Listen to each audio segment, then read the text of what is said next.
क्या आप चाह कर भी अपने कामों को समय पर नहीं कर पाती हैं?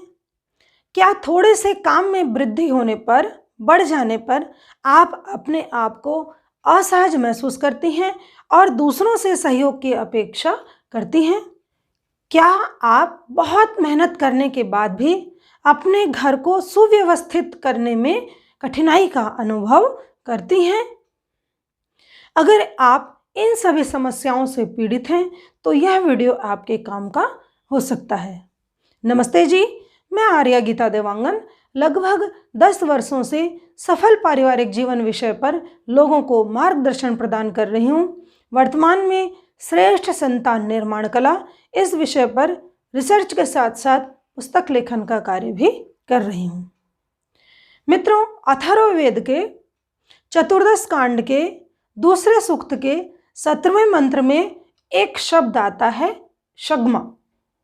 शग्मा अर्थात कार्यकुशल या कार्यकुशलता में वृद्धि करने वाली व्यवस्था। हमारी माताएं बहनें अपने कार्यों को ठीक से नहीं कर पाती हैं, कार्यकुशल नहीं बन पाती हैं और दूसरों के कुशलता में वृद्धि भी नहीं कर पाती हैं। उसके कुछ कारण मैं आप सभी को यहाँ बताना चाहती हूँ। जिसमें पहला है जिम्मेदारी के भाव का न होना। वर्तमान शिक्षा पद्धति में ऐसी कोई भी व्यवस्था नहीं है जिससे बच्चे में जिम्मेदारी के भाव को विकसित किया जा सके, इसलिए भी जिम्मेदारी का भाव नहीं होता है।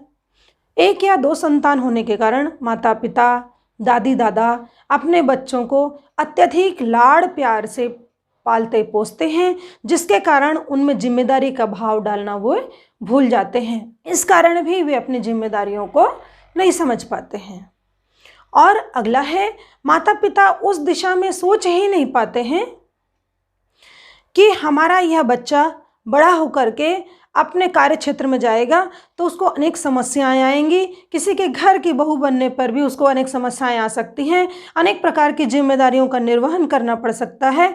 उसके प्रति भी वे जागरूक नहीं होते हैं और मार्गदर्शन अपने बच्चों को नहीं दे पाते हैं। दूसरा है ससुराल के लोगों के प्रति अपनत्व भाव की कमी। ससुराल में कई वर्ष बीत जाने पर भी कई लोगों में अपनत्व की कमी रहती है। उसके मूल कारण है परोपकार के भाव का न होना और केवल अपने विषय में ही सोचना, अपने हित का ही करना और परिवारी जनों के महत्व को न समझना। और एक महत्वपूर्ण बिंदु है मायके के किसी नज़दीकी रिश्तेदार के द्वारा गलत मार्गदर्शन प्रदान करना।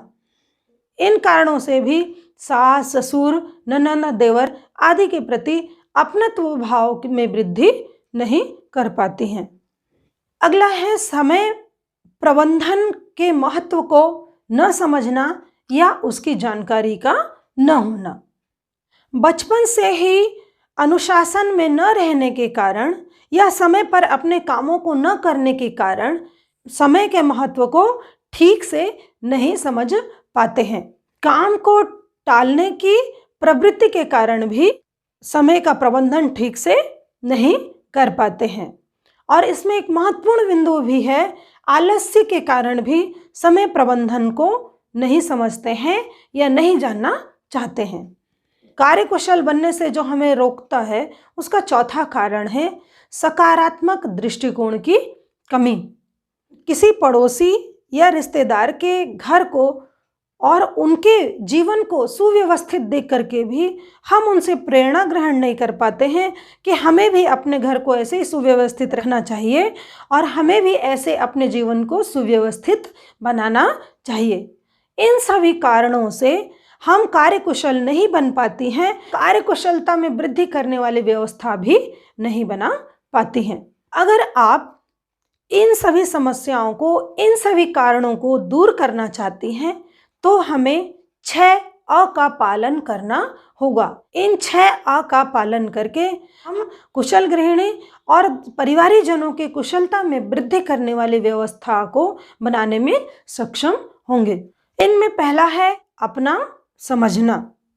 परिवार के लोगों को, सास, ससुर, ननंद, देवर आदि को अपना समझना, क्योंकि भविष्य में अगर आप पर कोई मुसीबत आती है, कोई आँच पड़ती है, तो यही रिश्तेदार आपके काम आने वाले हैं, न कि कोई अन्य दूसरे जो आपके फेसबुक फ्रेंड हैं, व्हाट्सएप फ्रेंड हैं, वो आपके काम नहीं आने वाले हैं।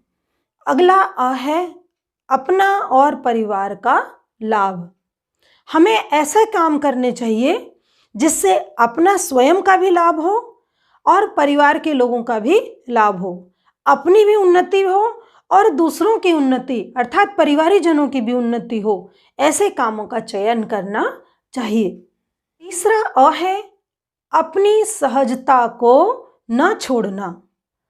घर में मेहमान आ जाएं या थोड़े से काम में वृद्धि हो जाए तो भी अपनी सहजता को न छोड़ना और अपनी सामर्थ्य के अनुसार यथा योग्य कार्य करने का प्रयास करना।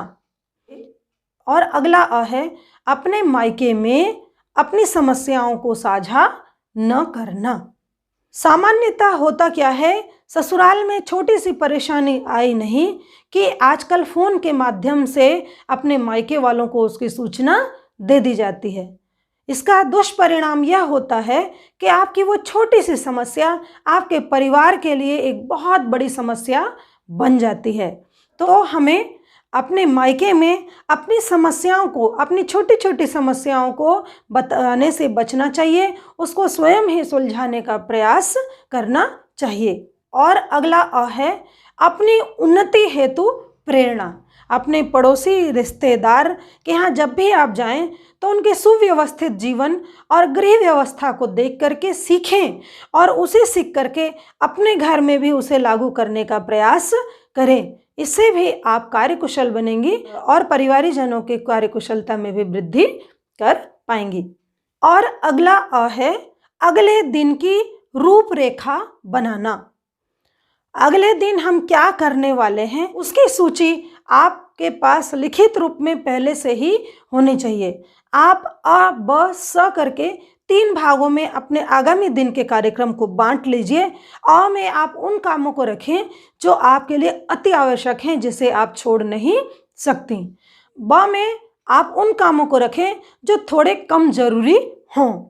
और स में आप उन कामों को रखें जो छूट जाएं तो भी आपके जीवन पर उसका कोई विशेष असर नहीं पड़ने वाला है, या वो छूट जाएं तो भी उसको आगामी दिनों में आप कर सकती हैं। इन 6 अ का पालन करके आप निश्चित ही स्वयं कार्यकुशल बनेंगी और अपने परिवारीजनों की कार्यकुशलता में वृद्धि करने वाली व्यवस्था को आप दे पाएंगे, जिससे आपके परिवार के अन्य लोग भी अपने कामों को समय से कर पाएंगे, मानसिक रूप से संतुष्ट रहेंगे, मानसिक रूप से खुश रहेंगे और अंततः उसका सुखद परिणाम आप ही को मिलेगा। मित्रों, अगर यह वीडियो आपको पसंद आया तो लाइक करें, अपने मित्रों को शेयर करें और कमेंट बॉक्स में अपने सुझाव अवश्य ही लिखें। धन्यवाद।